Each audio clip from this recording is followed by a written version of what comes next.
Okay, moje ime je Katja. V bistvu sem pač študentka kognitivne znanosti in pač za magistrsko nalogo imamo projekt, kjer raziskujemo vznik vizualne zavesti. Moj mentor je Zoltan Nadazi, sicer je profesor na ELTE univerzi, prav tako pa pač uči v Teksasu, je pa doktor nevroznanosti. Pač za to delo oziroma za ta projekt smo se odločili, ker pač delujem za eno mavrično organizacijo in sicer Mavrični bojevnik, katera se ukvarja predvsem za otroke, ki imajo sindrom ADHD. Zdaj pa lahko začnemo z nekimi osnovami, potem pa bom na kratko predstavila pač projekt. Že v zgodovini, kot vemo, so se ljudje oziroma znanstveniki spraševali, kje vznikne zavest, kaj sploh je zavest. Prav tako se pa danes znanstveniki sprašujejo, kako se je zavest razvila, kako lahko naši fizični možgani povzročijo duševne dogodke, kaj je kvalija in kje v možganih vznikne zavest. Kot vemo, pač so v preteklosti bili znanstveniki mnenja, da za vznik zavesti pomembno, oziroma so iskali en določen center, kjer bi naj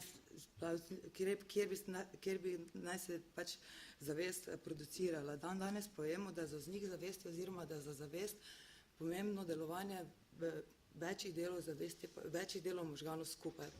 Takšnega mnenja je bil prvi psiholog William James. Danes pa vemo pač, da je to res. Res pa je tudi, da pač so nekateri deli bolj pomembni kot drugi. Eden izmed najpomembnejših delov za samo zavest pa je talamus. Mogoče, če je kdo od vas obiskoval predavanja našega Zvezdana Pirtoška, kateri je doktor nevroznanosti in tudi naš profesor, je pač na naših predavanjih vedno govoril, da vse informacije, katere procesiramo, preidejo skozi možgansko deblo do talamusa, katerega je sam poimenoval, da je to kot ena velika relejna železniška postaja, kjer se stika vse informacije, pridejo do korteksa. Talamus v osnovi delimo na 3 dele, epitalamus, ventralni talamus in dorzalni talamus. Informacije potujejo tako do neokorteksa oziroma do korteksa kot tudi nazaj. Včasih niso bili takšnega mnenja, danes je pa to dokazano in sicer tukaj je pomembno to talamično retikularno jedro, katera je tanka plast nevronov na ventralnem talamusu, kajti tukaj ravno pride do teh stičišč, ko se informacije križajo, torej ko potujejo gor in ko potujejo pač nazaj. Za naš projekt oziroma za našo raziskavo je temeljni članek, če si ga morda že kdo želi prebrati, The Intentional Searchlight Hypothesis, katerega je napisal Craig Francis.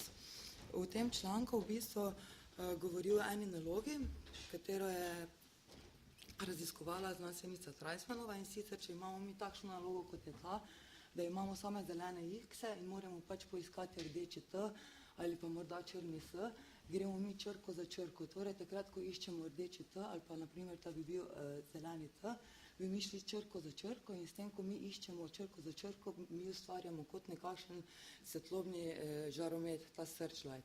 In Francis Crick je mnenja, da talamus, katero je pač senzorično stičišče, da preden informacije pridejo do korteksa, v senzoričnem stičišču oziroma v talamusu se ustvari ta searchlight. Kako se ustvari ta searchlight? S tem, da talamus segreva in ohlaja tiste dele, kateri so primerni in kateri pač niso primerni. Segreva tiste, kateri bo ustvarjali searchlight in ohlaja tiste, kateri pač ne bodo ustvarjali tega searchlighta. Prav tako v tem članku govori o tem, da so v bistvu ugotovili, da imamo dvoje sprožanja nevronov in sicer en je navaden način, drugi pa je rafalski način. Navaden način je od 25krat do 100krat na sekundo, rafalski način pa je 300krat na sekundo, da se nevron sproži. In ravno ta rafalski način spodbudi ta searchlight. Za ADHD, verjetno ste že vsi pač slišali, je razvojna motnja, za katero je značilen razvojno nepričakovan nivo hiperaktivnosti. Imamo 3 vrste ADHD, dominantno hiperaktivni, dominantno nepozornostni in mešani tip. Danes vemo, da ima ADHD približno 5% prebivalstva, pač eni članki pravijo tako, drugi članki pravijo tako.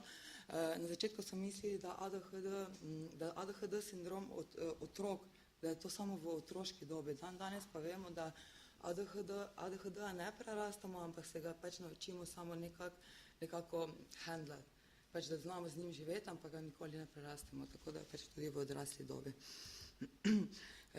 ADHD je dedovan v približno 70%, ni samo enega genetskega faktorja, razvije se verjetno zaradi interakcije različnih genskih faktorjev. Pa še nevrološki korelati, pač razlike, vidne so velike razlike, pač različni so nevrološki korelati kot pri zdravih udeležencah, in sicer zmanjšanje volumen možganov, torej so manjši, prav tako je zmanjšana siva materija, skorja možganska se tanjša čez leta, pa ADHD otrok končni nivo debeline skorje pač doseže pri 3 letih, na kar zdravi otrok doseže to pri 1 letu. No in sedaj smo pač pri našem projektu, ta naš profesor, in zdaj bomo šla kar tako, na primer testne naloge. Testna naloga, zdaj trenutno smo v prvi fazi, torej smo pač testirali kontrolno in ciljno skupino, ampak nimamo pa še pač rezultatov, o kateri bi lahko govorili, ne.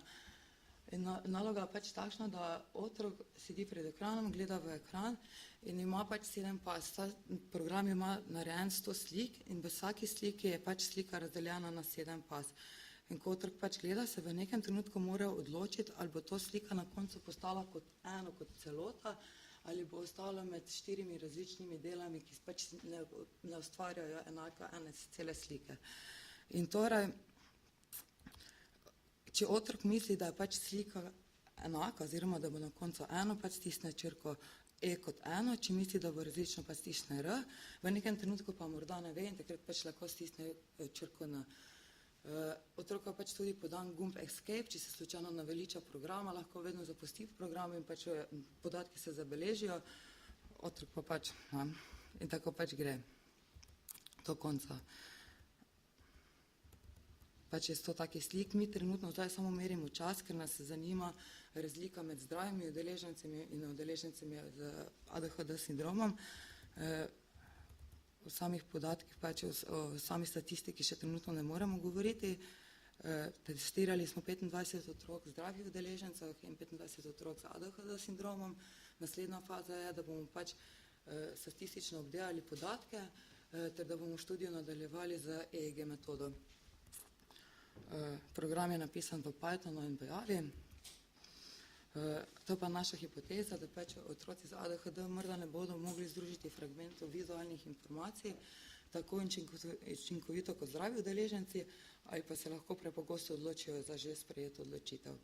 Merimo pa v bistvu aha moment, ker takrat, ko se udeleženec odloči, naprimer, ali je to slika ena ali je pač slika različna, takrat pride do aha momenta in ta aha moment se pač meri v tej nalogi.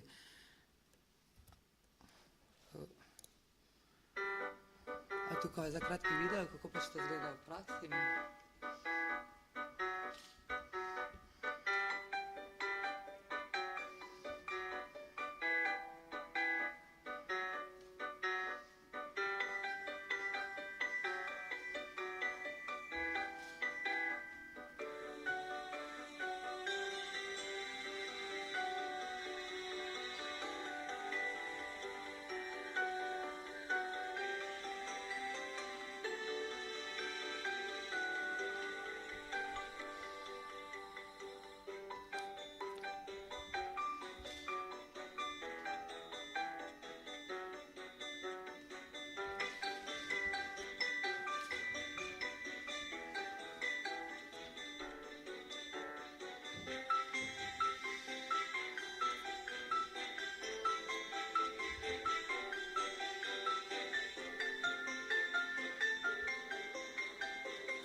Na koncu smo dodali še intervju, da vidimo, kako se pač udeleženci počutijo po nalogi. Kako se počutiš po tej nalogi?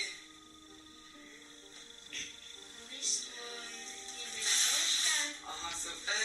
Nisem bil sproščen, zdaj pa to. Aha, si bil sproščen, super.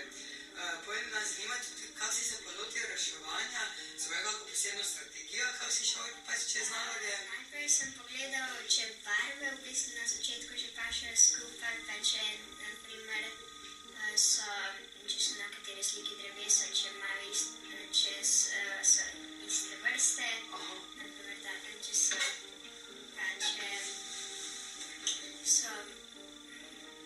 v glavnem sem to še na začetku. Potem si mogoče vmes, med časom reševanja, ker je pač malo daljša naloga, ne, si mogoče spremenil kdaj način reševanja? Ja, pogledal sem še, najprej sem se vprašal tudi, kaj to predstavlja, kaj je na tej sliki. Potem sem pa vmes, ko sem že videl nekako, kako bi morala biti sestavljena, sem pa gledal samo še na to, kako bo prišle skupaj, naprimer črte, pa to, če se pa slikali. Super, ja, res super.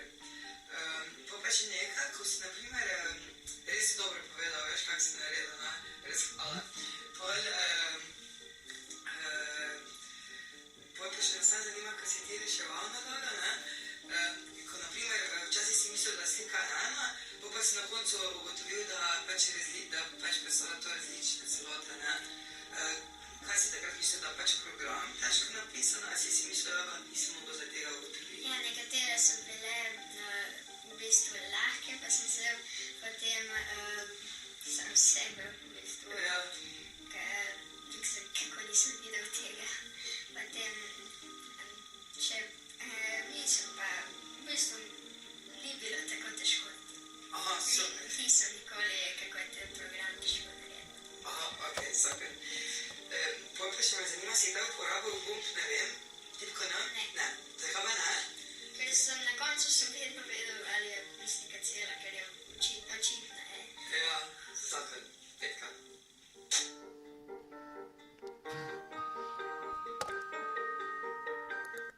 Evo, to je to v našem projektu. Hvala za vašo pozornost. Kakšno vprašanje? Mene zanima, ko ste rekli, da čas boste primerjali. Pa me zanima, ali gre za dejanski čas ali za število pritiskov.